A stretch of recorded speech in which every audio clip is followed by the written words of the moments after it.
Hello there, welcome back to The Hollow Voice. Have you ever wondered why we see ghosts? Maybe they have a message for us. Perhaps they're trapped somewhere between our world and theirs, oblivious to the fact that time has gone on without them. There have been tales of long-lost family members visiting us in our dreams and unexplainable coincidences that put a smile on your face. But for every heartwarming story of visits from the other side, there is a frightening account of an unwelcome presence that can send a chill down your spine. I could share a number of instances where I felt uneasy or even frightened by what I knew was an angry or negative spirit. However, the story I'm about to share is one that has cast a dark cloud over my nightmares for over 17 years. I can just short of guarantee that this story will force even the non-believers to check that dark corner before drifting off to dreamland. I was 11 years old the first time I saw her. My parents were away for the evening and I had ordered Scream on pay-per-view. I haven't watched a PPV movie in a long time, but back then it would play the movie on a 24-hour loop once ordered. Well into the second viewing, I got up from the couch to grab a drink from the kitchen. I was headed for the stairs when I saw a shadow out of the corner of my eye. Hesitating for a moment, I took a deep breath and continued toward the stairway. Returning to the basement, the air seemed ominous. The room seemed darker. As I relaxed on my seat to watch the rest of my movie before bed, I saw what appeared as a strange silhouette standing near the bathroom door. I focused my full sight on what I thought was there. I blinked, and it was gone. Boy, was this movie giving me the creeps. Then I heard it, the soft whisper of a young girl at first, followed by a much louder command, "Let's play." Now, I have two older brothers, so I flipped on the light expecting to see them playing a trick on me with a flashlight and a tape recorder or something. These are the same brothers who used to hide a toy record player in my room blaring train sounds and throw me in with the lights off, holding the doorknob so I couldn't get out. Needless to say, teasing me during a horror movie would not have been above them. With the lights now on, I yelled, "Ben, Phil, stop it or I'm telling Mom." Silence. I figured I was just overtired. I curled up on the couch and felt my eyelids getting heavier as I finished watching my movie. Just before I drifted off, I heard Ben's bedroom door creak. I dismissed it, too tired to get myself worked up over nothing. I then got the sense something was watching me. I tried to shake it off. I just wanted to sleep. Finally, I heard something breathing heavily and slowly. At first, I thought it was me and that I was psyching myself out, so I held my breath for a moment. Nothing. Swearing off slasher movies forever, I turned to face the back of the couch, hoping that would help me get to sleep. "Can you play now?"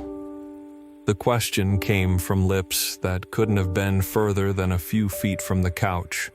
Still turned, I yelled, "I'm gonna tell Mom if you guys don't leave me alone."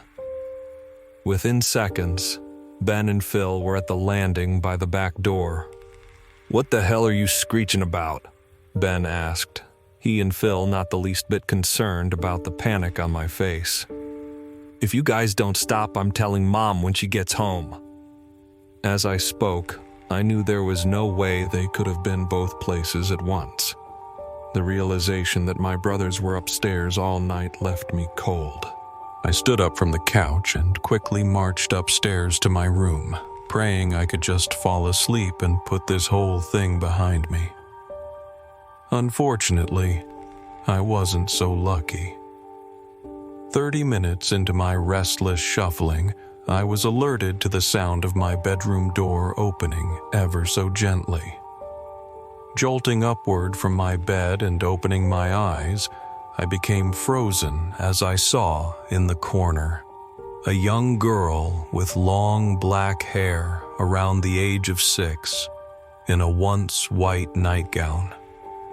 She stared at me with dark, unblinking eyes and a wide smile. It was the kind of smile that you muster up for family picture day in the sense I could tell it was for show. I began to open my mouth, hoping to scream or cry, anything that might scare her away. Before I could make my decision, she pulled her bony finger up to her still smiling mouth. Shh, now it's my turn to hide. I yelled louder than I had ever yelled in my life. To my surprise, my mom came running into my room. "Honey, what's wrong?" she asked, as I darted my eyes between her and the now empty corner of my bedroom. I couldn't answer.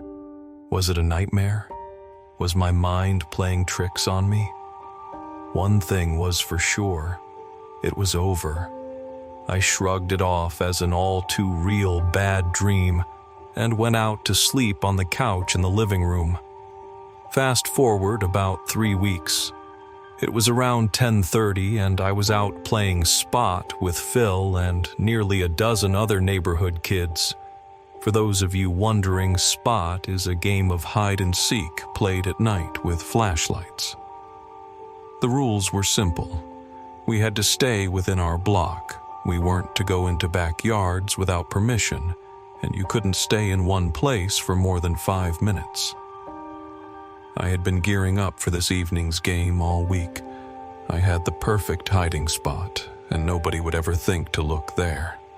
Our next-door neighbors had a split-level house with a red deck off of the kitchen upstairs and plenty of room underneath for storage. Their yard wasn't fenced in, so it had easy access. I made my way under the deck and positioned myself behind their lawnmower. No way anyone will find me here, I thought. I had been crouched for around 3 minutes when I saw the beam of light coming from between the houses. My friend Mike was it, and he was running with his flashlight nearing my hiding spot. Without hesitation, he turned to the edge of the house, shined the light directly on me, and yelled, "Spot!" There's no way he knew I was there. "How did you do that? Did Phil tell you about my hiding spot?" As I asked the question, I could tell he was paying little attention to me while he searched the area. "Where did she go?" Mike asked, a little hesitant. "I've been chasing her for half a block and I just watched her duck under this deck." I couldn't tell if he was trying to play a trick on me or if he was being genuine. Although I didn't want to know the answer, I asked, "What was she wearing?" As he answered, I felt a rush of cold all the way up my back, as if someone had splashed me with ice water. "She had a long, kind of grayish pajama shirt on. It was really strange. Must be somebody's little sister." I leapt out from underneath the deck and stared at him for several seconds, reading his expressions. "Mike, I've been under here this whole time and you're the first person I've seen." With the small amount of light from his flashlight illuminating only a portion of his face, I watched his color fade. "Whatever. This game's for babies anyway. I'm going home," he stated, visibly shaken, but doing his best to keep his composure. "You're it now." He shoved the flashlight into my chest and walked quickly in the direction of his house. Although Mike was gone, I had a sudden awareness that I was not alone. Doing my best to avert my eyes from my once great hiding place, I pointed my flashlight back toward the street. My legs struggled to lift my feet. It was as if hands had emerged from the soft ground and clasped their menacing fingers around my ankles. In a desperate attempt to run, my legs had a different plan as I crashed face first into the wet grass. I lied on the ground, stunned for what felt like only a few seconds. Gathering my wits, I lifted my head to see bare, pale feet resting only inches from my nose. "Ah!" I screamed, suddenly sitting but leaning back on my hands. I had no words. That girl, the same one from my room, was standing over me. What once had been a vacant grin was replaced with a disgusting, angry snarl. That was my hiding spot. Her voice now a high-pitched shriek, like thick nails on a dirty classroom chalkboard. Her shadowed eyes pierced through me like a hot blade as she began to cry. She continued with a much quieter, more sinister tone. "It's your fault." It was at that moment I knew she wasn't talking about the game anymore. She lunged forward, flailing her arms while she fell on top of me. I struggled to grab at her frozen wrists and hollered for anyone close who might be able to come help me. I caught one last glimpse of those sinister eyes before everything went black. I awoke to the sound of footsteps creeping up to me. "I'm sorry," I proclaimed, weak and covered in sweat. Just then, a hand reached down and grabbed my arm. It was Phil.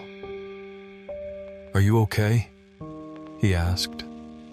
"Everyone is going home now. We didn't know where you were, and it's getting late." As I stood up, I realized I wasn't in our neighbor's backyard anymore. I had somehow managed to end up in my own driveway, just a few feet from the front steps. "Are you hurt? What happened?" My brother was beginning to show worry at my lack of response. I don't know." I stood there, still puzzled at how I had come to be in the driveway. "Well, we'd better go in. It's almost midnight," Phil continued. "Wait, what?" The words left my mouth, and I began to grow more and more concerned as to what might have happened after I blacked out. I had to tell him. There was a good chance he would think I was crazy, but I couldn't keep this to myself anymore. "I saw this girl." The front porch light came on, and our dad stepped outside. He didn't have to say anything. We knew it was time to come in. The nightmares started that night. I lied in bed, staring at the ceiling for hours and doing my best not to look anywhere else when I felt my eyelids getting heavy.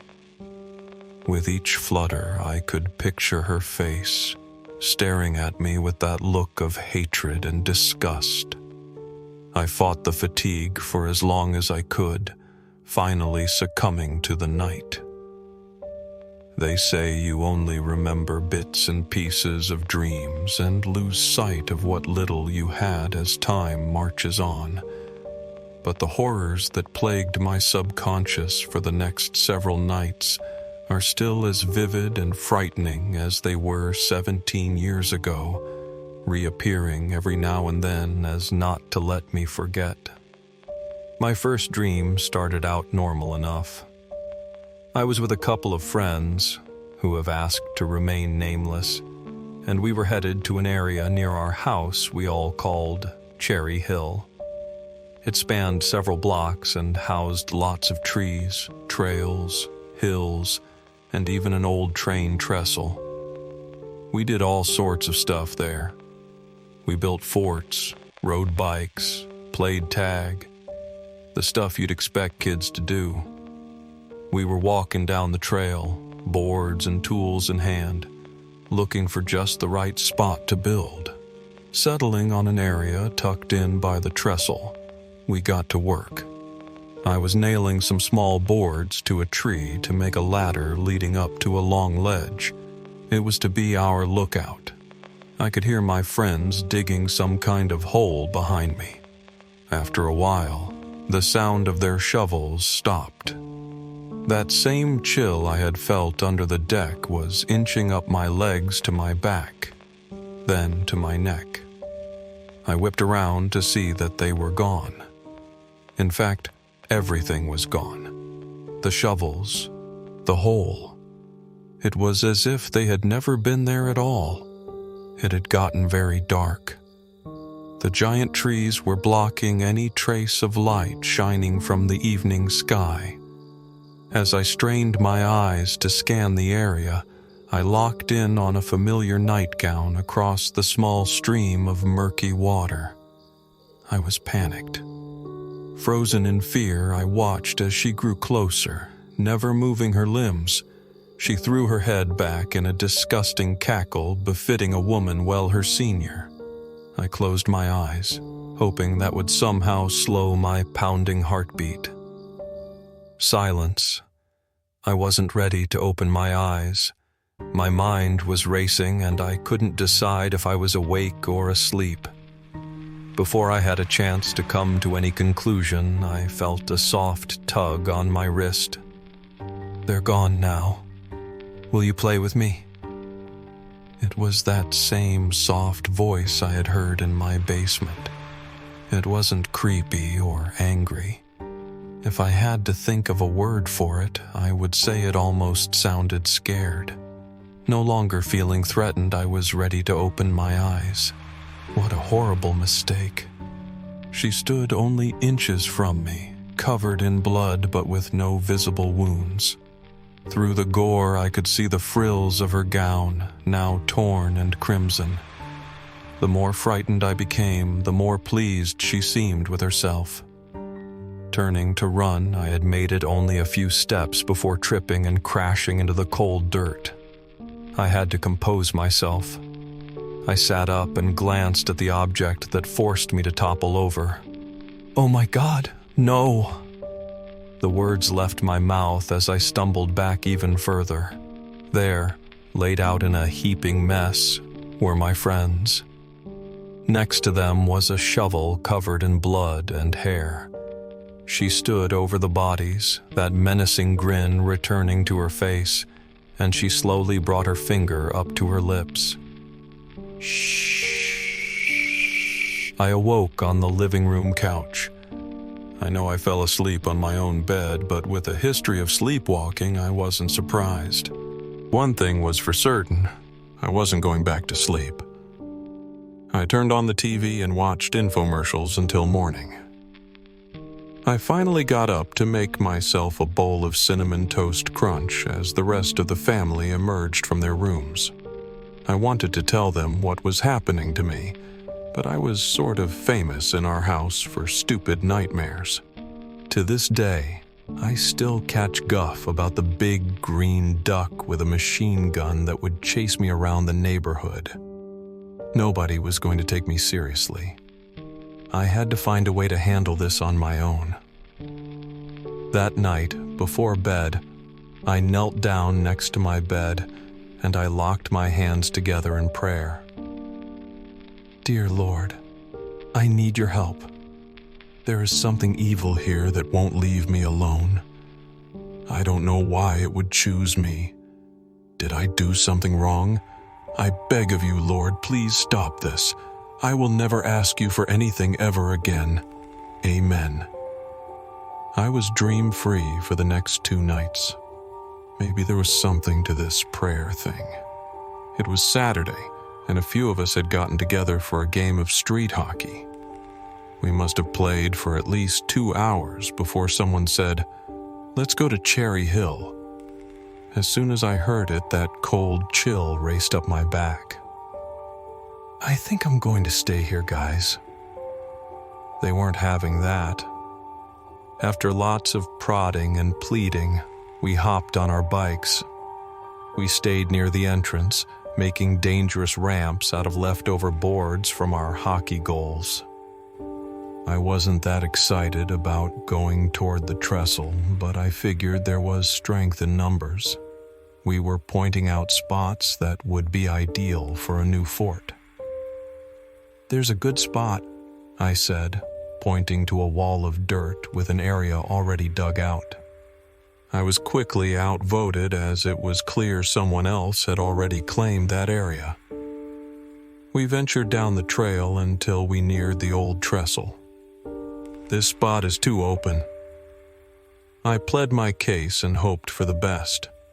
It must have been, let's do the opposite of what Jamie wants to do day, because everyone ignored me and headed down toward the water. Not wanting to let my fears get the best of me, I followed. I walked toward the lookout ledge from my dream. It was as if something was pulling me in that direction. Glancing at the tree, I noticed letters etched out in the bark. They spelled out, "Shh." I was done. No more fort building for me. I jumped on my bike and sped home. I was still shaking when I pulled into the driveway. I refused to come to the door when a couple of my friends stopped over to check on me. I lied in bed, sobbing and cursing the ceiling. "Why won't you help me? I begged for your help and you didn't listen." I cried myself to sleep. My next nightmare was much shorter. It was a very strange dream in that I felt like I was watching a slideshow.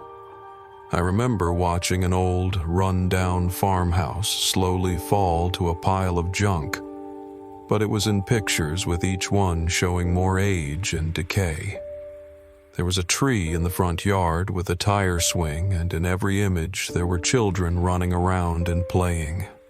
They didn't seem fazed by the crumbling house behind them.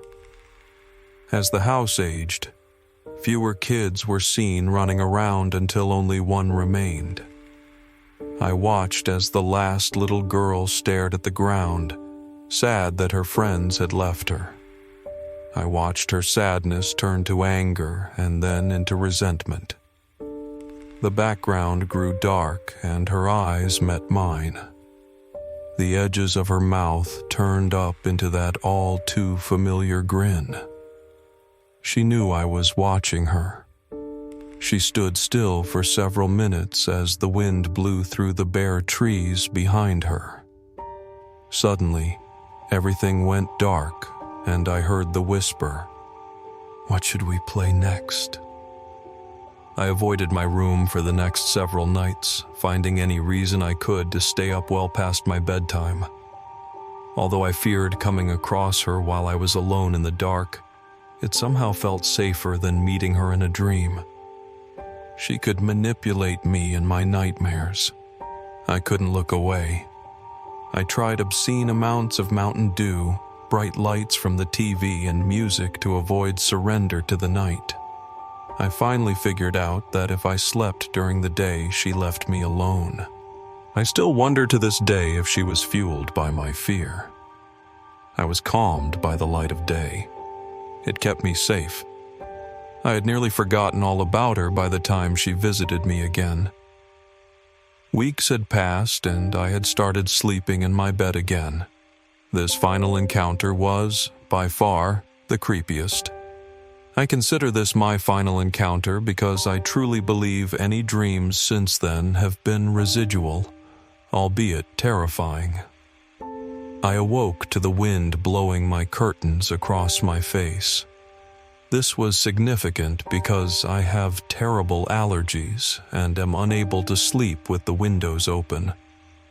As soon as my eyes opened, I could hear faint laughter coming from the front yard. It almost sounded like the overused laugh track that goes with any clip of children playing in movies and television. I attempted to sit up and quickly realized I had no control of my own movements. I felt paralyzed.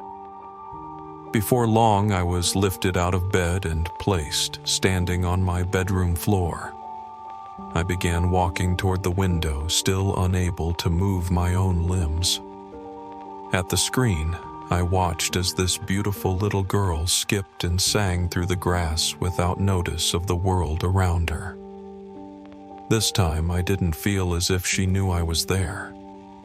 Mesmerized for nearly a full minute, I finally snapped out of it to find I was no longer in my own room.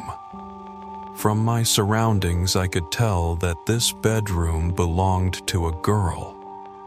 The walls were covered in bright pinks, purples, and yellows, with tons of princess doll houses, Barbies, and dresses scattered along the floor and in the open closet.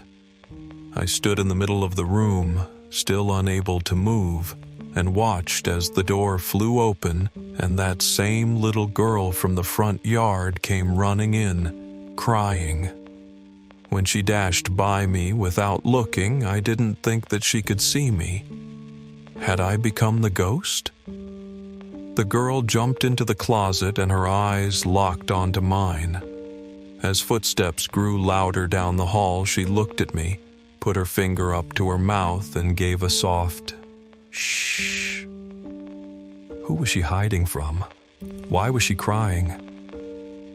I stood and watched as a tall man wearing a baseball cap, red t-shirt, and jeans marched into the room with a menacing, come out wherever you are." The little girl kept her stare on me as tears rolled down her face. I tried to ask him who he was looking for, but he didn't respond. Couldn't he see me? His tone quickly changed. Where the hell did that buck go? I still couldn't tell if he knew I was there, but I knew she must be hiding for a reason, so I decided to keep my mouth shut. He gave one last look around the room and left. I watched him walk down the hallway until I could no longer see him, and when I turned to the closet, she was gone. In the blink of an eye, all of the room's bright colors turned to shades of gray. I heard shouts coming from another room in the house. Without hesitation, I ran toward the screams. When I got into the living room, the little girl was lying on the floor. This time, she was wearing that same nightgown from my earlier visions. The man in the ball cap was standing over her, and I could tell that she was uncomfortable. "Let's play a game, sweetie. It's called the quiet game." Although his words were sweet, I knew his intentions were anything but. She was terrified. Her eyes were telling a story of fear and sadness. I panicked. "Leave her alone!" I yelled the words as loudly as I could. I'm not sure what I was expecting to happen, but my shouts fell on deaf ears. It was no use. She turned again to look at me. I began to feel lightheaded, like I was losing oxygen. Everything went dark, but I could still hear the faint cries of a scared little girl. The cries were followed by wet, gurgling sounds, and that's when I heard the sound that still gives me chills as I write these words. As if he was right by my face, I heard the man whisper one last request. Shh. I woke up right after that and sobbed in my bed for what seemed like hours. Aside from the occasional nightmare, I haven't seen the little girl since. Although I haven't seen her, I still feel like she's around. I've spent time in libraries and news archives hoping to come across a story of a familiar missing girl, or maybe even something on the man in the cap. I believe my dream of the deteriorating house means the potential scene of the crime is long gone. I suppose it's best that I leave it be. But the question I fear will forever go unanswered is, was I just a kid with an overactive imagination, or was a frightened little girl reaching out for help that I failed to provide? Sweet dreams. What did you think of this story? If it touched you in any way, please support it with like, subscribe, and share to your friends. Thank you for being here. May peace and good fortune always be with you.